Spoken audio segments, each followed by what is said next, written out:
एक साईं बाबा का कट्टर पुजारी जिसने बाबा रामपाल को किया चैलेंज। तो मैंने उनसे कहा कि अगर संत रामपाल जी महाराज आप बोलते कि ये सही भगवान है, ये सब कुछ कर सकते हैं, तो आपके संत रामपाल जी महाराज क्या मुझे नौकरी दिला सकते हैं? मैं सिर्फ 12वीं पढ़ा हूँ, मैं तो बहुत थक गया हूँ, बहुत जगह पे घूम के आया, मुझे तो कोई पूछता भी नहीं। और मुझे पता है कि अगर मैं कल इंजीनियर भी बन जाऊँगा तो कल फिर भी मेरे मन जैसे नहीं होगा। तो क्या मेरे को आपकी संत रामपाल जी महाराज कहीं पे नौकरी लगा सकते हैं, गवर्नमेंट में लगा सकते हैं? ये तो सब बकवाद है, बाबा लोगों की चाल है, आप तो कुछ भी बता रहे। तो बोले वह शिरडी के साईं धाम की नंगे पैर पद यात्रा भी करता था।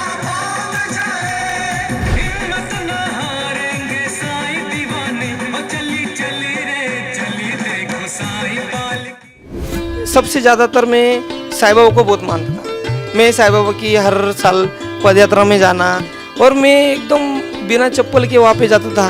मेरे पैरों में बड़े बड़े फोड़ आते थे, मैं परेशान हो गए थे कि मैं साईं बाबा कहता था तो मेरे साथ ऐसा गलत क्यों? तो मैंने सोचा कि मतलब यहाँ पे कुछ तो गलत हो रहा है। और वह महाराष्ट्र में प्रसिद्ध गणपति की पूजा भी करता था।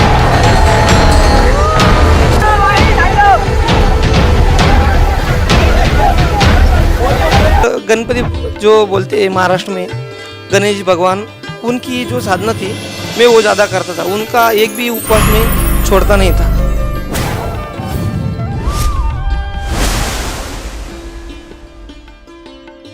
मेरा नाम लालचंद जगदाळे है, मैं नासिक महाराष्ट्र से हूँ। आप क्या भक्ति साधना करते थे कि आपके परिवार वाले क्या साधना करते थे? मेरा परिवार मतलब मेरे माता और पिता, जो मेरा जन्म भी नहीं हुआ था तब से मेरे माता पिता 31 साल से राधा स्वामी संत जो है वहाँ पे, और माँ ठाकुर सिंह महाराज की भक्ति करती थी।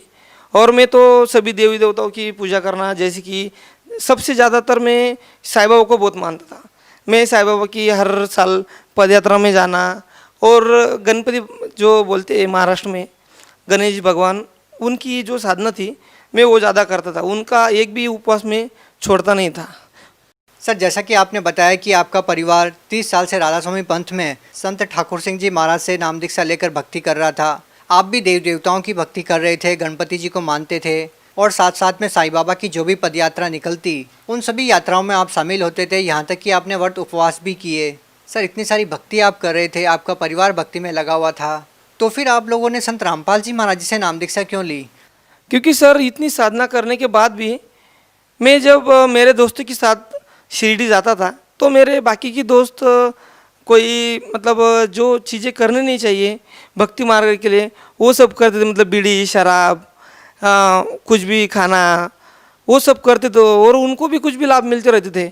और मैं एकदम बिना चप्पल के वहाँ पे जाता था, फिर भी मेरे पैरों में बड़े बड़े फोड़ आते थे। मैं परेशान हो गए थे कि मैं साईं बाबा कहता था कि अगर आप इतना इनको लाभ दे रहे हैं, ये तो सब कर रहे हैं, तो मेरे साथ ऐसा गलत क्यों? तो मैंने सोचा कि मतलब यहाँ पे कुछ तो गलत हो रहा है। और उसके बाद मेरे बड़े भाई की शादी जम रही, तो हमको एक पंडित जी ने कहा कि आप एक काम करो, आप नासिक में जो त्र्यंबकेश्वर है वहाँ पे एक उनकी पूजा करवाओ, फिर उनकी शादी जम जाएगी। फिर बाद में ऐसा हुआ कि मेरे बड़े भाई और माता पिता जी ने उन्होंने ऐसे सोचा कि अपने 2 पैसे बच जाएंगे, इसलिए उन्होंने हमारे जलगांव की तरफ एक आमलर में एक महादेव जी का मंदिर है, वहाँ पे वो साधना कर ली, वहाँ पे वो पूजा करवा दी। लेकिन फिर भी उसकी 6 महीने बाद तक उसकी शादी नहीं जमी। फिर मेरे मन में आया कि ऐसा क्यों? क्योंकि अगर महादेव भगवान उधर है तो फिर आमलर में भी होंगे, जलगांव में भी होंगे, नासिक में भी, तो वही भी ऐसा कैसा? ये तो नहीं होना चाहिए। फिर आप संत रामपाल जी महाराज जी से कैसे जुड़े? तो सर तब मेरे मन में ख्याल आया कि हम लोग कुछ गलत कर रहे हैं। तो सर उसी टाइम हमारे मामा हैं, मामा वो जो संत रामपाल जी महाराज के शिष्य बने थे, उन्होंने संत रामपाल जी महाराज के सभी सत्संग देखने शुरू किए। वो हमारे घर में आए, उन्होंने सभी सत्संग देखते देखते मुझे भी कहने लगे कि भाई तू एक काम कर, तू भी ये देखते जा, ये तो मोक्ष का मार्ग है। तो मैं उनको कहने लगा कि तुम कुछ भी लेके आते हो, ऐसा कहा मोक्ष भिक्ष, ये तो सब बकवाद है, बाबा लोगों की चाल है, आप तो कुछ भी बता रहे। लेकिन उन्होंने नाम दीक्षा लेने के बाद मेरी माँ से कहा, मेरी माँ ने भी नाम ली। फिर मैंने मेरी माँ से इतना प्रखर विरोध किया कि मैंने मेरी माँ को 2 टाइम का खाना भी घर में मुश्किल कर दिया जब उन्होंने संत रामपाल जी महाराज जी से नाम लिया। लेकिन एक दिन मैंने मामा मुझे बोले कि भाई तू खुद तो सही भक्ति नहीं कर रहा, कम से कम तू जो तेरी माँ सही भक्ति कर रही है वो तो कर। तो मैंने उनसे कहा कि मेरी माँ अगर सही भक्ति कर रही है, अगर संत रामपाल जी महाराज आप बोलते कि ये सही भगवान है, इनका प्रमाण दिया है कि यही भगवान है, ये सब कुछ कर सकते हैं, तो आपके संत रामपाल जी महाराज क्या मुझे नौकरी दिला सकते हैं? मैं सिर्फ 12वीं पढ़ा हूँ, मैं तो बहुत थक गया हूँ, बहुत जगह पे घूम के आया, मुझे तो कोई पूछता भी नहीं। और मुझे पता है कि अगर मैं कल इंजीनियर भी बन जाऊँगा तो कल फिर भी मेरे मन जैसे नहीं होगा, तो क्या मेरे को आपके संत रामपाल जी महाराज कहीं पे नौकरी लगा सकते, गवर्नमेंट में लगा सकते? तो बोले कि एक काम कर, तू पहले तो अपनी माँ को है ना विरोध करना बंद कर दे, और दूसरी बात अगर तुझे ये हम जो कह रहे हैं ये प्रमाणित ज्ञान परमात्मा जो बता रहा है संत रामपाल जी महाराज, ये अगर तुझे झूठ लग रहा है तो तू एक काम कर, पहले 1 साल सिर्फ परमात्मा पे संत रामपाल जी महाराज पे विश्वास रख और करके देख। तो मैंने उनको बोला चलो भी ठीक है, मैं आप अगर बोलते हैं कि ये सही ज्ञान है तो मैं भी ये ज्ञान गंगा पुस्तक वो लाए थे, मैंने भी उसको थोड़ा थोड़ा पढ़ना चालू किया था। तो मैंने कहा कि चलो भाई हम भी पढ़ के देखते हैं। मैंने उनको कहा फिर कि मामा मैं एक काम करता हूँ, मैं सिर्फ 1 साल तक ये भक्ति करूँगा, अगर आपके संत रामपाल जी महाराज ने मुझे 1 साल के अंदर कहीं पे गवर्नमेंट जॉब में नहीं लगा दिया, क्योंकि मेरी घर की परिस्थिति इतनी ख़राब है कि मेरे को 2 टाइम का, सुबह अगर घर में मेरे माँ बाप जाते हैं काम को तो शाम को मुझे क्या मिलेगा खाने को, ये मैं सोच में गिर जाता हूँ। तो क्या आपके संत रामपाल जी महाराज मेरे सब दुख निवारण कर सकते हैं, मुझे नौकरी लगा सकते हैं? वो मुझे बोले कि सब कुछ कर सकते हैं, क्योंकि वो पूर्ण परमात्मा है, और वो भी मैं कह रहा हूँ इसलिए नहीं, वो हमारे सभी जो धर्म के शास्त्र है उसमें लिखा है। तो मैंने कहा भाई चलो इस बार मैं तुम्हारा सुनता हूँ, और मैं उनके साथ बरवाला के आश्रम में 14 जुलाई 2014 को गया और संत रामपाल जी महाराज जी उनसे दीक्षा ली। सर, जैसा कि आपकी बातें आपके मामा जी से जो हो रही थी, जो हम कह सकते हैं कि एक शर्त लगी थी, या फिर हम कहें कि परीक्षा लेने के लिए संत रामपाल जी महाराज जी से नाम दीक्षा ली, और आपकी शर्त ये थी कि यदि संत रामपाल जी महाराज आपको गवर्नमेंट जॉब दिला देते हैं तो आप मान लेंगे कि संत रामपाल जी महाराज भगवान है, और आपने ये सोच के संत रामपाल जी महाराज जी से नाम दीक्षा ले ली।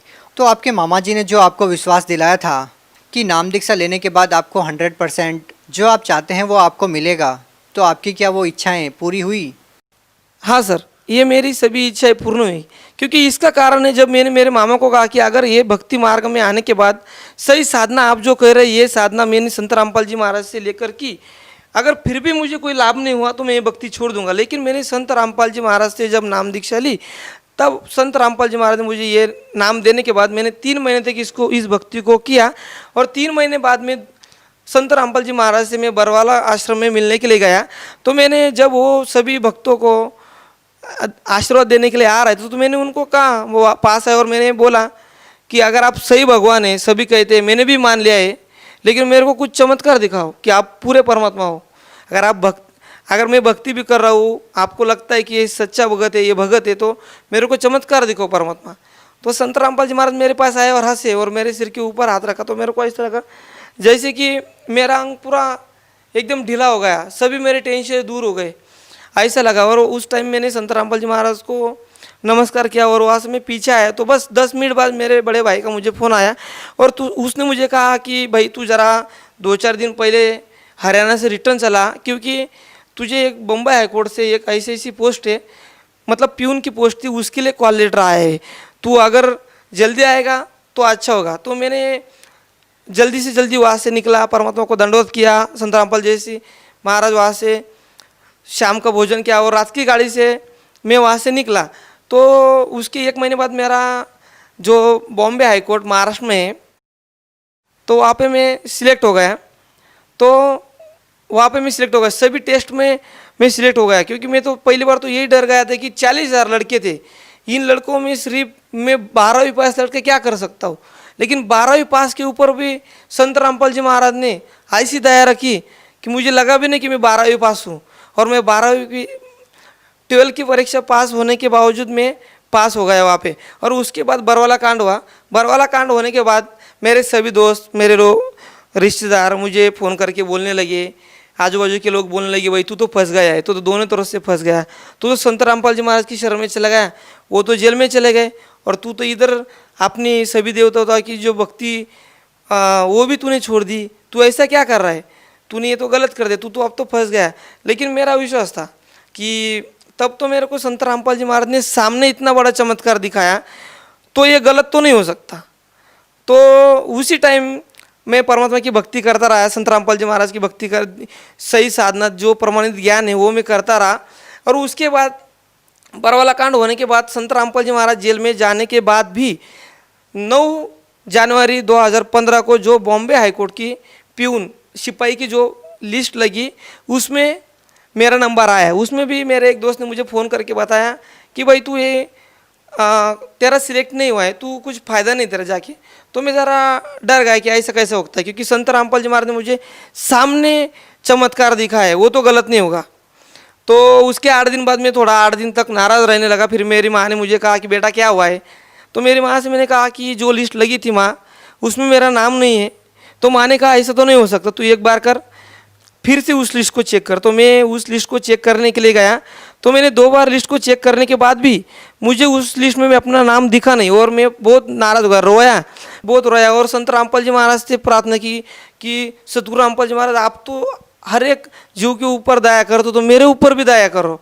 तो मैंने संत रामपाल जी महाराज से ऐसी प्रार्थना करने के बाद बस 10 मिनट बाद मैंने उसी लिस्ट को देखा, तो मेरा उस लिस्ट में 35 नंबर पे नाम आया और मैं उस पोस्ट के लिए पात्र बन गया। 40,000 जो फॉर्म आए थे लड़के थे, उनमें से मैं 35 नंबर पे सिलेक्ट हो गया। ये सतगुरु रामपाल जी की हिदायत थी कि जो मैं उस लिस्ट में सिलेक्ट हो गया। उसके बाद सर जी ये तो हुआ अपना मतलब आर्थिक लाभ, जिससे मेरे परिवार में थोड़ी परिस्थिति अच्छी हुई, लेकिन इससे बड़े बड़े लाभ मुझे और संत रामपाल जी महाराज का ज्ञान अच्छे से समझने लगा। मैं उनके सत्संग सुनने लगा। तो मैं मुंबई में जॉब कर रहा था, तो मुंबई में तो सभी को पता ही है कि लोकल में बहुत सी मतलब आदमी की परेशानियाँ रही थी। तो मैं लोकल में से एक दिन ट्रैवलिंग कर रहा था, तो भारी भीड़ के कारण मैं उस लोकल में से बाहर गिर गया।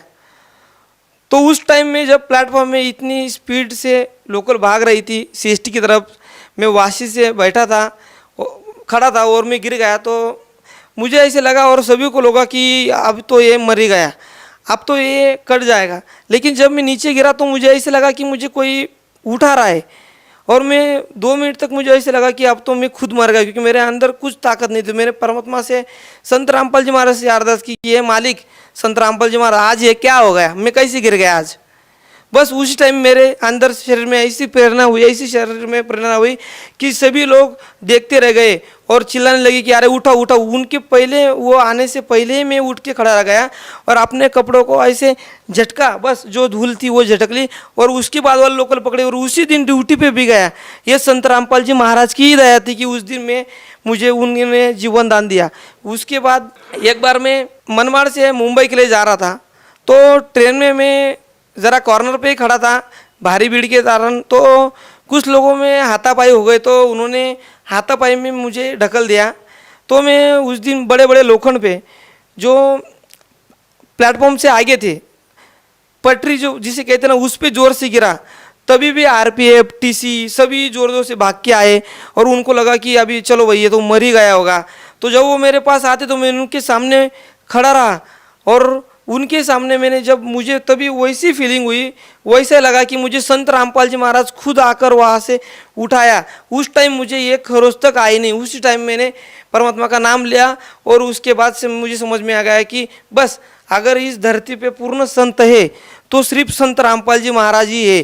क्योंकि ये सिर्फ संत रामपाल जी महाराज नहीं बताते कि इस धरती पे अगर कोई संत है या फिर कोई उनके जो कुछ अनुयायी होंगे वो नहीं बताते, ये तो हमारे जो शास्त्र है ये बताते हैं कि आज धरती पे सिर्फ पूर्ण संत रामपाल जी महाराज ही है जो हमें मोक्ष दे सकते हैं। सर मैं तो वैसे प्रॉपर नासिक से हूँ, लेकिन मेरी जॉब मुंबई हाईकोर्ट में लगी थी। तो मैं अप डाउन करके या फिर और आर्थिक थोड़ी सी परेशानी से परेशान हो गया था। तो मैंने संत रामपाल जी महाराज यहाँ पे संत रामपाल जी महाराज के आश्रम में फ़ोन किया, वहाँ पे बताया कि मेरी ऐसी प्रॉब्लम है, मेरी 2 साल से ट्रांसफ़र के लिए एप्लीकेशन, लेकिन कुछ प्रोसेस नहीं है, सब जीरो है। तो क्या होगा। और बस उसके 1 महीने बाद ही संत रामपाल जी की महाराज की दया से मेरी नासिक ज़िले में ट्रांसफ़र हो गई। आज मैं अपने ज़िले में ही अपने घर से सिर्फ 8 किलोमीटर पे अपनी जॉब कर रहा हूँ। सर, आप भगत समाज को क्या संदेश देना चाहेंगे? सर, मैं भगत समाज को संदेश तो नहीं सकता, लेकिन उनके ये दास मतलब विनती करेगा कि अगर इस धरती पे कोई पूर्ण परमात्मा है तो सिर्फ संत रामपाल जी महाराज है।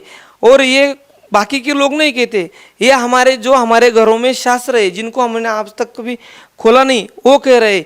इतना ही कि हमें जो बाकी नकली जो गुरु बता रहे उनके वो जो पढ़ रहे धर्म ग्रंथ हमारे, उसी में परमात्मा बताया कि ये संत रामपाल जी महाराज इस धरती पे आए, वही पूर्ण परमात्मा है और वही हम सबको मोक्ष दिला सकते हैं। बस इतना मैं कहना चाहूँगा। जी, धन्यवाद।